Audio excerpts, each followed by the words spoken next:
Hi friends, welcome to Banvika Telugu vlogs. నేను మీ లావణ్య. కార్తీక మాసంలో రెండవ సోమవారం కూడా అయిపోయింది కదా. రెండవ సోమవారం రోజు కూడా నేను మార్నింగ్ ఇట్లాగా తులసి కోట దగ్గర అయితే 365 ఒత్తులు అయితే వెలిగించుకున్నాను.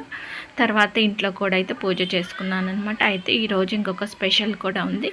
కార్తీక మాసంలో మనము ఎవరికైనా భోజనం పెడితే బాగుంటుందని అయితే అనుకుంటాం కదా, ఎవరైనా అతిథులు వస్తే బాగుంటుందని. అందులోని ఈరోజు నేనైతే అయ్యప్ప స్వాములకైతే భోజనం ఏర్పాటు చేశాను. ఇంకా అయ్యప్ప స్వాములకి భోజనం చేసినప్పుడు మనం అందులో ఉల్లి వెల్లుల్లి అయితే అవ్వకూడదు, నిష్ఠగా చేయాలన్నమాట. అవి ఎలా చేశాను ఏంటనేది ఈ వ్లాగ్ అయితే చివరి వరకు అయితే చూడండి. ఇంకా నేనైతే ఇంకా తులసి కోట దగ్గర అలంకారం చేసుకున్న తర్వాత ఇంకా రెండేమో ఉసిరి దీపాలు వెలిగించుకుంటున్నాను. అలాగే ఒకటేమో 365 ఒత్తులు అయితే వెలిగిస్తున్నాను. ఫస్ట్ కార్తీక సోమవారం కూడా అలాగే వెలిగించాను అనమాట. ఇంక ఈరోజు కూడా అయితే వెలిగిస్తున్నాను. ఇంకా బయట పూజ చేసిన తర్వాత ఇంట్లోకి వెళ్ళి అక్కడ లోపల దీపాలు అయితే వెలిగించుకుంటాను. ఇంక ఇక్కడైతే దీపం వెలిగిస్తున్నాను. మనం రోజు కన్నా కూడా సోమవారం రోజు ఇంకొంచెం ముందుగా అయితే పూజ అయితే చేసుకుంటాం కదా. రోజు అయితే నాకు 6 గంటలు అట్లా అవుతుంది. ఇంక ఈ కార్తీక సోమవారం రోజు అయితే ఇంకా కొంచెం ఎర్లీగా లేచి 5:30 కల్లా దీపాలు అయితే వెలిగిస్తున్నాను. ఎందుకంటే చుక్కలు ఉండగానే దీపం అయితే వెలిగించుకుంటాం కదా, అలాగే ఆకాశ దీపం కూడా వెలిగించుకున్నాను. చాలామంది ఏంటంటే కార్తీక మాసంలో కార్తీక సోమవారాలు అట్లయితే ఉపవాసం ఉంటారు. నేనైతే ఈరోజు ఉపవాసం అయితే ఏం లేనమాట. ఎందుకంటే ఈరోజు అయ్యప్ప స్వాములకి భోజనం చేస్తున్నాను. అలాగే సాయంత్రము ఇంకొక వ్రతం దగ్గర కూడా వెళ్ళాల్సిన పని ఉంది. అందుకని చెప్పి నేనైతే ఎలాంటి ఉపవాసం అయితే ఉండట్లేదు. ఇంకా పూజ అయితే బయట చేసిన తర్వాత ఇంక ఇంట్లో కూడా అయితే మొత్తము ఏర్పాటు చేసుకున్నాను అనమాట. ఇలాగ మనము దీపాలను వెలిగించడానికి అగరబత్తి అయినా యూజ్ చేయొచ్చు, లేకపోతే ఏకహారతితో అయినా చేయొచ్చు. ఇంకా చామంతి పూల దండ అయితే రోజు ప్రిపేర్ చేసుకుంటున్నాను స్వామివారికి వేయటానికి. ఇంకా నైటే రెడీ చేసి పెట్టుకుంటాను అనమాట. మార్నింగ్ ఏంటంటే హడావుడి లేకుండా ఉంటుందని చెప్పేసి ఇంక ఇలాగ పూలతో అలంకరించుకుంటే నిండుగా అనిపిస్తుంది అనమాట. పూలు లేనప్పుడైతే నాకు చాలా వెలితిగా ఉండేది. ఈ కార్తీక మాసంలో శివాలయానికి ఎక్కువ దర్శించుకుంటూ ఉంటాం కదా. ఇంకా పూజ అయిపోయిన తర్వాత వెళ్దాంలే అనుకున్నాము. ఇంకా పిల్లలకి స్కూల్ ఉంది కదా, వాళ్ళని అయితే స్కూల్కి అయితే పంపించేసాము. ఇంకా అయితే లేట్ అయిందిలే అని ఇంకా మార్నింగ్ అయితే వెళ్ళలేదు. మొదటి కార్తీక సోమవారం అప్పుడైతే గుడికి వెళ్ళి వచ్చాము. ఈ కార్తీక మాసం మొత్తము కూడా దేవాలయాలు ఎక్కువ సందర్శించుకుంటూ ఉంటారు. అందులోనూ శివాలయాలకి ఎక్కువ వెళ్తూ ఉంటారనమాట. ఇంకా ఎక్కడ దగ్గరలో ఉంటే అక్కడ. పూజ అంతా అయిపోయింది. తర్వాత ఇంకా పిల్లలు కూడా స్కూల్కి వెళ్ళిపోయారనమాట. తర్వాత నేనైతే వంట అయితే చేస్తున్నాను అనమాట స్వాముల కోసం. స్వాములకి చేసేటప్పుడు మనం స్నానం చేసి నిష్ఠగా అయితే చేయాలన్నమాట. అలాగే ఉల్లి వెల్లుల్లి లేకుండా మనం రోజువారీ వేసుకునే కారము మసాలా ఉంటుంది కదా, అవేమి వేయకుండా చేయాలన్నమాట. మాకైతే టిఫిన్ అయితే రెడీ చేసుకుంటున్నాను ఒక పక్క వంట చేస్తూనే. ఇంకా ఏమేమి వంటలు చేశాను ఏంటనేది అయితే చూపిస్తాను, చూసేయండి. ఈరోజైతే నేను టమాటా పప్పు, రసము, గోంగూర చట్నీ, బెండకాయ ఫ్రై, టమాటా చిక్కుడుకాయ ఆలు కర్రీ అయితే చేస్తున్నాను అనమాట. అలాగే చింతపండుతో చేసిన పులిహోర కూడా మనము ఎవరికైనా ఆతిథ్యం ఇస్తున్నప్పుడు ఒక కర్రీతో అయితే పెడితే బాగోదు కదా, అందులోకి స్వాములకి చేసినప్పుడు 2-3 వెరైటీలు అయితే చేస్తాము. నేను మార్నింగ్ ప్రసాదం కోసం సేమియా కేసరి అయితే చేశాను. ఇంకా భోజనాలకు కూడా అదే ఉంచాను అనమాట. కొంచెం ఎక్కువ చేసి, స్వీట్ అందరూ ఎక్కువ ఇష్టపడ్డారు కదా, అందుకని కొంచెం చేస్తేనే సరిపోతుంది. ఇంక ఇక్కడైతే కర్రీస్ అన్నీ అయితే రెడీ అయిపోయాయి అనమాట. అన్నీ రెడీ చేసి పెట్టాను. ఇంకా రైస్ ఒక్కటి తినే ముందు వండొచ్చులే, ముందే చేసేస్తే ఆరిపోతుంది కదా అని చెప్పేసి వండలేదు. ఇంకా నెయ్యి కూడా కరిగించుకుంటే సరిపోతుంది. ఇంకా గారెలు అవన్నీ అయితే తినేటప్పుడు వేద్దాంలే అని అయితే ఉంచాను. ఇంకా నా వంట మొత్తం అయిపోయేసరికి కిచెన్ మొత్తం గందరగోళంగా అయిపోయింది. గిన్నెలు అటు మార్చి ఇటు మార్చి, అందుకని చెప్పేసి ముందు ఇవన్నీ క్లీన్ చేద్దాం, చూడటానికి కూడా బాగాలేదని మొత్తం సర్దేశాను అనమాట. ఎందుకంటే తెలిసిందే కదా, మనం ఏదన్నా వంట చేసామంటే కిచెన్ మొత్తము అవి ఇవి పడుతూ ఉంటాయి. కరివేపాకని, కొత్తిమీర, తాలింపు గింజలు, మనం వెజిటబుల్స్ కట్ చేసినప్పుడు అట్లా మళ్ళీ అటు ఇటు నడుస్తూ ఉంటాం కదా, మొత్తం పడిపోతూ ఉంటాయి. కిచెన్ కూడా చూడగానే నాకు అలానే అనిపించింది, ఏంటి ఇలా ఉందని చెప్పేసి ఇంకా అన్నీ కూడా గిన్నెలోకి సర్దేసి ఇంకా మొత్తం అయితే కడిగేస్తున్నాను అనమాట. ఒక్కొక్కసారి నాకు అదే అనిపిస్తుంది, మనకి ఇంటి దగ్గర అయితే గిన్నె వండిన కర్రీస్ వండుతాము కదా, అదే వాటిలో అయితే ఉంచేస్తారు. అందుకే గిన్నెలు ఎక్కువ పట్టం. మనం ఏంటంటే ఒక దాంట్లో వండుతాం, ఇంకొక దాంట్లోకి మార్చుతూ ఉంటాము కదా, అందుకే డబల్ గిన్నెలు అయితే అయిపోతూ ఉంటాయి అన్నమాట.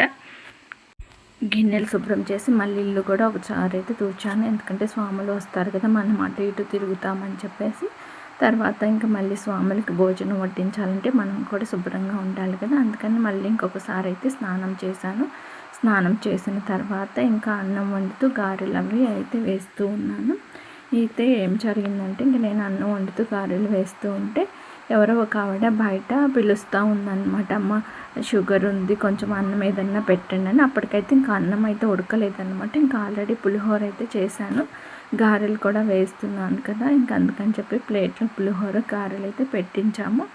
వాటర్ కూడా ఒక బాటిల్ వేసి తీసుకెళ్ళిందనమాట. కార్తీక మాసంలో ఇంకా అట్లా ఎవరన్నా వస్తే ఇంటి ముందుకు వచ్చిన వాళ్ళకి ఎప్పుడు ఉట్టి చేత్తో పంపించకూడదు, ఏదో ఒకటి పండైనా ఇచ్చి పంపించాలి. ఇంకా వాళ్ళు ఎంతో కొంత ఆకలితో ఉంటారు, అది మన దగ్గర ఉన్న దాంతోనే కొంచెమైనా వాళ్ళకి ఆకలి తీర్చితే బాగుంటుంది. ఇంకా కార్తీక మాసంలో అందులోనూ కార్తీక సోమవారం కదా, నాకు బాగా అనిపించింది అనమాట అలా పెట్టడం అనేది. మనం బయటికి వెళ్ళి పెట్టలేకపోయినా కానీ అలా అయినా పెట్టాంలే అని ఇంక నేను ఇక్కడైతే ఇంకా గొట్టాలు అవన్నీ వేయించాను కదా అన్నంలోకి. తర్వాత ఇంకా గారెలు కూడా ఇంకా చేయటం అయితే అయిపోయింది, ఎందుకంటే అప్పటికప్పుడు చేసుకుంటే బాగుంటాయి తినడానికి. కాకపోతే నేనైతే గారెలు తినను, అందరూ అంటూ ఉంటారు గారెలు తినని వాళ్ళు ఉంటారని. ఏమో నాకు చిన్నప్పటి నుంచి అయితే అలవాటు లేదనమాట, ఎందుకో తినను నేను, నాకు అంత ఇష్టం అనిపించదు. ఇంకా పనులన్నీ అయితే అయిపోయాయి, ఇది కూడా వేస్తే అయిపోతాయి అనమాట. తర్వాత స్వాములు వస్తే స్వాములకు భోజనం పెట్టిన తర్వాత మేము భోజనం చేయటమే. ఇంకా స్వాముల కోసం అయితే ఇంకా నీళ్ళు కూడా ఇట్లా కాళ్ళు కడుక్కోవడానికి పెట్టాను. ఇంకా తర్వాత స్వాములు వచ్చి కాళ్ళు కడుక్కున్న తర్వాత ఇంకా భోజనం అయితే వడ్డించాను అనమాట. ఇంకా స్వాములకి భోజనం వడ్డించేటప్పుడు మనం చేసిన ఐటమ్స్ అన్ని ప్లేట్లో కొంచెం కొంచెం అయితే పెట్టాలన్నమాట. మామూలుగా మనం ఇంట్లో తిన్నట్టు ఒకదాని తర్వాత అట్లా కాకుండా. ఇంకా అందుకని చెప్పేసి ఇంకా నేనేమో వడ్డిస్తూ ఉన్నాను, మా హస్బెండ్ ఏమో అందిస్తూ ఉన్నారు. ఇంకా ప్రతిసారి లేచి కూర్చోవటం ఎందుకని చెప్పి మా హస్బెండ్ అందించమంటే ఇంకా అన్నీ అందిస్తూ ఉన్నారనమాట. నేనైతే ఇంక వడ్డిస్తూ ఉన్నాను. అన్నీ కూడా తీసి కింద పెట్టాను అనమాట, ఎందుకంటే మనం ఒక చోట పెట్టి పైకి కిందకి లేచి అలాగ ప్లేట్ల ముందు వెళ్తూ ఉంటాం కదా. ఇంకా మొత్తం వడ్డించిన వరకు అయితే ఏమీ తినరనమాట. మొత్తం వడ్డించిన తర్వాత ఇంకా అయ్యప్ప నామాలు చదువుకుంటారు. తర్వాత హారతి అయితే తీసుకొని ఇంక అప్పుడైతే భోజనం అయితే స్టార్ట్ చేస్తారనమాట. మనము కార్తీక మాసంలో ఇంకా మన ఇంట్లో వాళ్ళు కాకపోతే బయట వాళ్ళైనా అయ్యప్ప స్వాములు ఎవరన్నా ఉంటే పిలిచి భోజనం పెడితే మంచిదని అంటూ ఉంటారు. నాకు ఇంక ఈ అవకాశం ఇలా అయితే దొరికిందనమాట.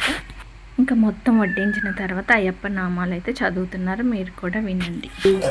హరిహర సుతనే ఆపద్బాంధవనే రక్షకనే అఖిలాండ కోటి బ్రహ్మాండ నాయకనే అన్నదాన ప్రభువే అయ్యప్పవే హరియంగా వయ్యావే అర్చన కోవెలరసే కలితుపులై బాలకనే తిరుమేలి శాస్తావే బావర్ స్వామియే కన్నెమూల మహాగణపతియే మాలికాపురతలోక మాతావే సేవి ప్రకానందమూర్తివే కాశీ వాసియే హరిద్వార నివాసియే శ్రీరంగపట్టణ వాసియే గొల్లపూడి ధర్మశాస్త్రావే సద్గురునాథనే విల్లాలి వీరనే వీరమణి కంఠనే ధర్మశాస్త్రావే శరణుఘోష ప్రియనే కాంతిమలై వాసనే పంబా శిశువే పందల రాజకుమారనే బావరిన్ తోలనే మోహిని సుతనే కనకండ దైవమే కలియుగ వరదనే సర్వరోగ నివారణ ధన్వంతర మూర్తియే మహిషి మర్దననే పూర్ణ పుష్కలనాథనే భక్తవత్సలనే భూలోకనాథనే ఐందుమల వాసనే శబరి గిరీశనే తిరుముడి ప్రియనే అభిషేక ప్రియనే వేద పారులే నిత్య బ్రహ్మచారివే సర్వమంగళదాయకనే వీరాది వీరనే ఓంకార పుజరనే వేదాంత రూపనే శంకర సుతనే శత్రు సంహారణే సద్గుణమూర్తివే శక్తివే గణపతి సోదరనే మోహిని సుతనే కట్టాల విశ్రామణే విష్ణుకరణే అలంకార ప్రియనే కనిమరై కాపవనే భువనేశ్వరనే మొత్తం అయితే వడ్డించాను. ఇంకా తర్వాత అయిపోయిన తర్వాత ఇంకా హారతి అయితే ఇచ్చాను. ఆ క్లిప్పింగ్ అయితే మిస్ అయిపోయింది అనమాట. హారతి తీసుకున్న తర్వాత భోజనం అయితే స్టార్ట్ చేశారు. ఇంకా స్వాములకి వడ్డించిన తర్వాత మనం కూడా తినొచ్చు అనమాట. ఫస్ట్ స్వాములకి పెట్టకుండా మనం తినకూడదంటే ఎంగిలి చేసినట్టు అవుతుంది, అందుకని చెప్పేసి స్వాములు తిన్న తర్వాత తినాలని చెప్తూ ఉంటారు. ఇంకా మేము కూడా భోజనం చేసాము. అయితే ఇంకా కొంచెం భోజనం అయితే ఉంది. సాయంత్రం ఎటు వ్రతంకి వెళ్తాం కదా, ఇంకా ఊరిక ఎందుకులా ఉంచటం అని చెప్పేసి ఇంకా ఒకళ్ళు వచ్చారని చెప్పాను కదా, భోజనం ఏదన్నా పెట్టండి. వాళ్ళు ఇంకా బయట అవన్నీ ఏవో సర్దుకుంటున్నారు. బయట ఇవన్నీ ఏరుకునే వాళ్ళు ఉంటారు కదా, బాటిల్స్ అవన్నీ. వాళ్ళు అనుకుంటే ఇంకా సరేలే మనకు కావాల్సినంత ఫుడ్ ఉంచుకొని వాళ్ళకన్నా పెడితే తింటారులే అని చెప్పేసి మళ్ళీ ఒక ప్లేట్ నిండా అయితే పెట్టుకొని తీసుకెళ్ళారు మా హస్బెండ్. ఇంకా తర్వాత వాళ్ళందరికీ పెట్టించిన తర్వాత నేను మా హస్బెండ్ అయితే తింటున్నాము. ఇంకా తర్వాత స్వాములకి అయితే ఇంకా ఇలాగ తాంబూలం అయితే ఇస్తాం కదా వెళ్ళేటప్పుడు. ఇంకా స్వాములు వెళ్తామన్నప్పుడు ఇంకా తాంబూలం అయితే ఇచ్చాను. అలాగే స్వాములకి భోజనం అయితే చేశాను కదా, వాళ్ళు కూడా నాకు గిఫ్ట్ లాగైతే తీసుకొచ్చారు. అలాగే పసుపు కుంకుమ గాజులు కూడా అయితే పెట్టారు. ఇంకా గిఫ్ట్ శారీస్ ఇవన్నీ ఎప్పుడు పెట్టేవే కదా అని పూజకు ఉపయోగపడేటట్టు దీపపు కుందులు అయితే తీసుకొచ్చారనమాట.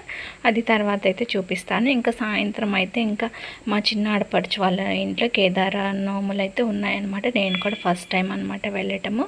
ఇంకా సాయంత్రం కూడా ఇంట్లో దీపం వెలిగించుకున్నాము. సోమవారం కదా, ఇంకా కొంచెం స్పెషల్గా అయితే చేసుకుంటాం కదా. ఇంకా మా హస్బెండ్ అయితే హారతి ఇచ్చారనమాట. ఇంకా పూజ అయిపోయిన తర్వాత ఇంకా రెడీ అయిపోయి మా ఆడపడుచు వాళ్ళ ఇంటికి వెళ్ళాము. కేదారేశ్వర నోములు నేను కూడా చూడటం ఫస్ట్ టైం. మీకు ఎవరికన్నా తెలిస్తే కనుక కామెంట్ చేయండి.